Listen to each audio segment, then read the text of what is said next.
2 বউ যখন একসাথে প্রেগনেন্ট হলো, একজনের যখন ছেলে হলো আর একজনের যখন মেয়ে হলো, ভাই তখন থেকেই আমার কেন যেন খটকা লাগছিল। ওদের মধ্যে খুব তাড়াতাড়ি একটা ঝামেলা হবে। যেমনটা চিন্তা করলাম সেটাই হলো। বুঝলাম না। আবারও প্রমাণ পেলেন তো বাঙালি মেয়েরা সব সহ্য করলেও তার স্বামীর পাশে আর কাউকে সহ্য করবে না। আমরা মেয়েরা সাধারণত স্বামীকে চাচাতো বোন, খালাতো বোন, মামাতো বোন, বান্ধবী এদের সাথে কথা দেখলেই আমাদের গায়ে 104 ডিগ্রি জল চলে আসে। তার উপরে যদি কখনো ভুলেও স্বপ্ন দেখি জামাই অন্য বেডির সাথে ঘুরতেছে, ফিরতেছে, খাইতেছে, মনে করেন সেদিন সকাল থেকে ঘুম থেকে ওঠার পর থেকে বেড়ার উপরে যে খিটখিটানিটা শুরু হয়, সেটাই বেড়াই নিতে পারে না। তার উপরে ভাই এরা কিভাবে এই 2-3 বছর বা 2.5 বছর কেমনে একই বাসায় একই বিছানা শেয়ার করে কেমনে ছিল?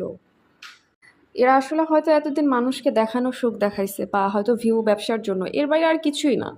এদের জন্য আসলে সমাজে আরো অনেক বাজে বাজে প্রভাব পড়ছে।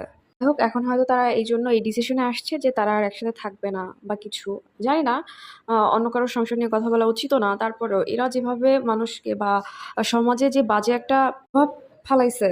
আর যাই হোক, বাঙালি মেয়েকে দিয়ে সতীনের সংসার করানো এটা আসলেই সম্ভব না। হয়তো দুই একজনের সম্ভব। বাঙালি মেয়েরা নিজের সবকিছু শেয়ার করতে রাজি, কিন্তু নিজের স্বামীকে অন্য নারীর সাথে শেয়ার করতে কোনোভাবেই রাজি না। যে যাই বলেন না কেন, আমি এখানে দোষ দিব তিশা মেয়েটাকে। ওর কোনোভাবেই উচিত হয়নি। ও যেখানে ও নিজে দেখছে যে ও আসার পরে তার হাজবেন্ডের প্রথম ওয়াইফ চলে গেছে, সেখানে সে দ্বিতীয়বার না, সরি, তৃতীয়বার তার হাজবেন্ডকে বিয়ে করানো কোনোভাবেই ঠিক হয় না।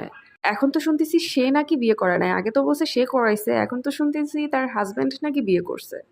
তিশার জন্য এতগুলো সংসার, মানে সরি, এতগুলো লোকের জীবন বরবাদ হয়ে গেল।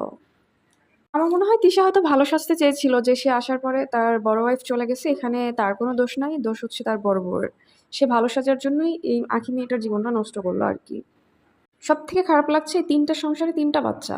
এই বাচ্চা 3টারই কষ্ট হবে সবচেয়ে বেশি। 3টা বলবো না, বড় বউ আর ছোট বউয়ের বাচ্চারই কষ্ট হবে। তিশার বাচ্চা ঠিকই ভালো থাকবে। যাই হোক, কালকে রাত থেকে এদের এই ব্যাপারগুলো শুনে খুবই খারাপ লাগতেছে, তাই এই কথাগুলো বললাম।